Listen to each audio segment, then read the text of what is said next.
Hello there. Thanks for tuning into my video. Welcome to my channel. This is Inez, and I'm gonna be showing you today how I have been able to do contouring, cream contouring to be specific, on my face, but I also have noticed that it is very applicable to like anybody's faces. I have done cream contouring on other faces, failed utterly several times, and I finally found like some tips and tricks that have made it possible for me to do it on my face. If you're interested in seeing how I have been able to achieve pretty decent contouring with cream contouring, then please keep on watching. If you happen to be interested in this type of content, which is makeup approaches for those of us who haven't put that 10,000 hours, then please hit the subscribe button. Don't forget to thumbs up this video. That'll be very helpful. And then you could also click the bell button to receive notifications every time I upload a new video. So without further ado, let's just get into the video. Alright, step number 1, start with your primer. This primer is from Revolution and it is a hydrating one. You can use whatever primer you prefer. I do recommend you use a primer because that's gonna just make it more moist. You're welcome for your favorite word. And therefore it's just gonna help with the pigmentation of the product that you're gonna use, also with the stickiness of it, and how it's going to grip onto your skin, and how it's going to glide and slide, and all those good things. If you don't have a primer, or if you hate primers, you can just use any moisturizer or hydration lotion. Any is good. I'm going in now with my cream contour, which is also from Revolution. I do not recommend this one though. It's too... So it's not for contouring, first of all. I'm trying to motion here something important. You're gonna rock your head from side to side, or whichever way you need, in order for you to know or identify where in your face, where in your cheek is the shadow, right? Like that bone line that you're trying to mimic or accentuate. And then you're gonna follow that line, and you're not gonna try and draw a line wherever your brain thinks and assumes that a cheekbone should be, okay? You're not trying to recreate something completely new from scratch, but you're trying to just follow what your face has already to offer. That's the trick. That's the main, most important trick about this whole thing. The reason why I used to fail so badly at contouring is because my cheekbones are like very peculiar. They're kind of high, and they're not very diagonal. They're almost flat. They almost go through like from the top of my ear to like the top of my cheek. Anywho, it's just not perfect. Oh my gosh. I did not mean that at all. I don't think there's a perfect type of cheekbone. What I'm trying to say is that I had to learn to stop, look, and follow the natural shades of my cheeks in order for me to apply contour and it looking like it was supposed to be there. For your chin, for your jawline, what you're going to do is you're going to try and see where your double chin sits, and you're also going to look at the shadow when you're normally like just normal, not forcing your double chin, and you're going to again follow the natural line of your jaw. Where the shadow is, don't put it where the light hits the most, because otherwise it's going to look like you draw a beard on your face. At the end of this video, I'm talking about like just other things about this makeup. So I kind of butchered the intro to this video because I want people to just be able to jump right into the tutorial, because that's what you clicked in. And then if you really feel like hearing things I think about this, or just more information about this technique, style, or whatever the heck, then you can stay up until the end of the video. I want you to dab with your sponge, and do not drag. Dragging is failure. It's just not a great look.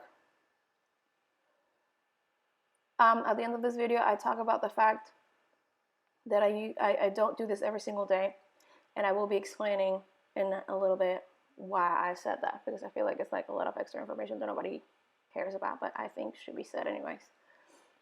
Now for the sides of my eyes, I'm not going to be following the natural shade of my forehead, because over there it's actually pretty fine. Now for my forehead, which is ginormous, the trick is to just draw those lines as close to the hairline as possible, and then just dab, pulling the product towards your hair so that there's not like a white line right where your hair is at and it looks super weird and crazy. Well, as I was saying before, the reason why I said and explained that I don't do this every day is because it's kind of time consuming and it's like a lot of work. And there was a time before in which I tried different things, different makeup stuff on my face for like my day-to-day life, and they looked good, so I tried it a couple of times.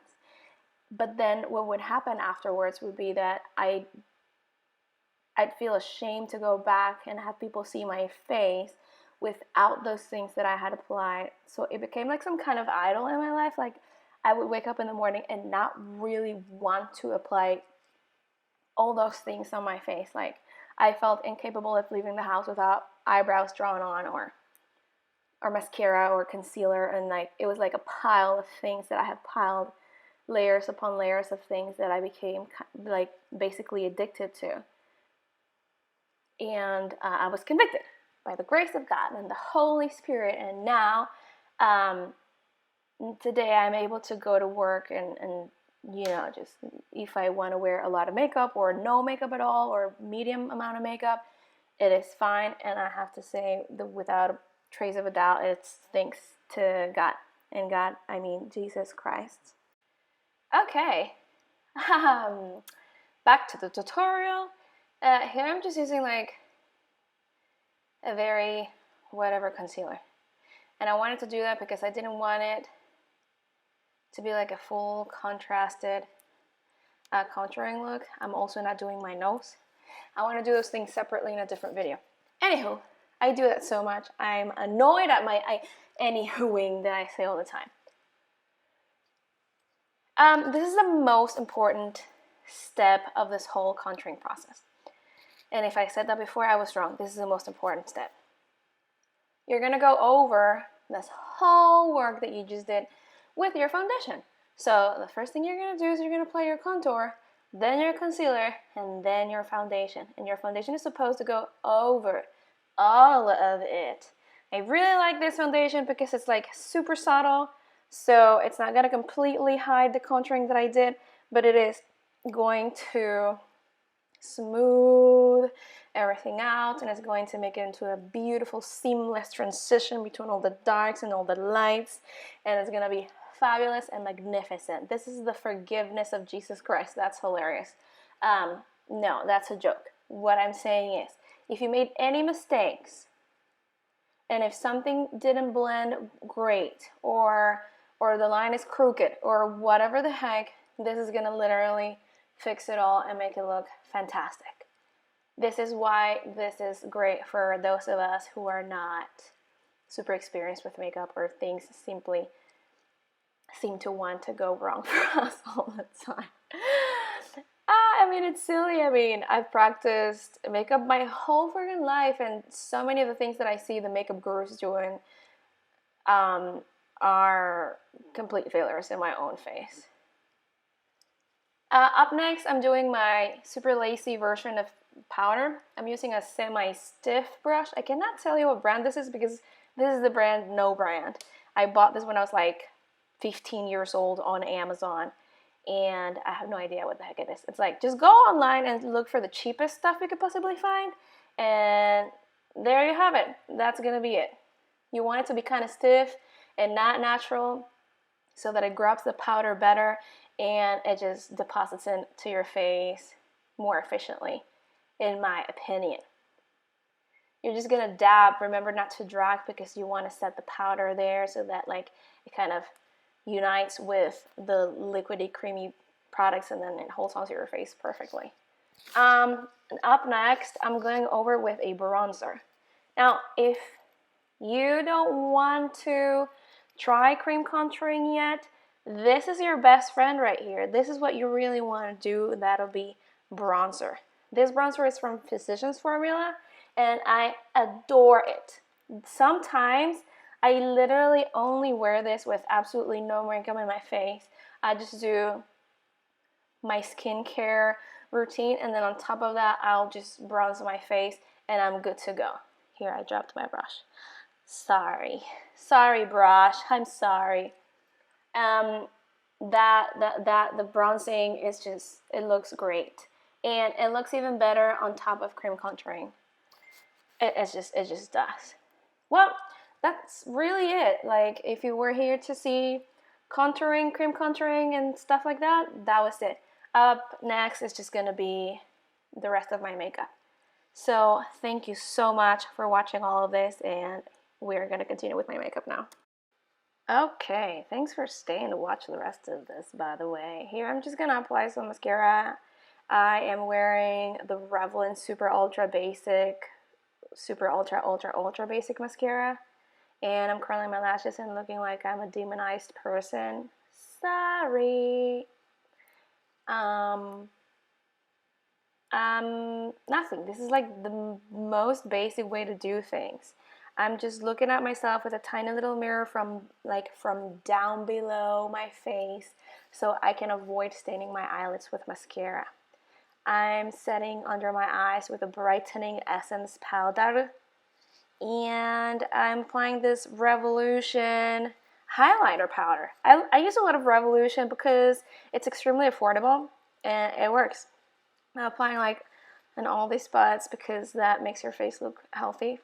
And I'm grabbing the tiniest little brush and I'm applying it into this higher area of the bridge of my nose and the very tip of my nose, because that creates an illusion of like a slender, more perkier nose. And then on the top of my cupid's bow, because that creates an illusion of fuller lips, which I adore. Okay, here we go with the rest of my blabbering about the makeup, so you can see like the end result too. I don't do it every single day of my life. I only do it when I have like extra time in the morning and I just really want to have fun putting some stuff on my face. But I do promise that if you do this technique a couple of times, it will become easier and easier. You're going to be able to do this on the go, fast and quick, and not fail. So of course it will take some trial and error, like on your behalf. You're gonna have to try this on your own face on times that you're not about to go out, because you're probably not gonna want to go out with like some weird bad contouring on your face. I've done it. It doesn't matter. Like, people don't really freak out or anything. You're just the one on your head being like, oh my gosh, my contouring looks crazy. And if somebody happens to see it, it's like, it's fine. It doesn't matter that much. Thank you so much for watching. Don't forget to subscribe. Don't forget to hit the like button and the bell button, all the buttons, and may God be with you.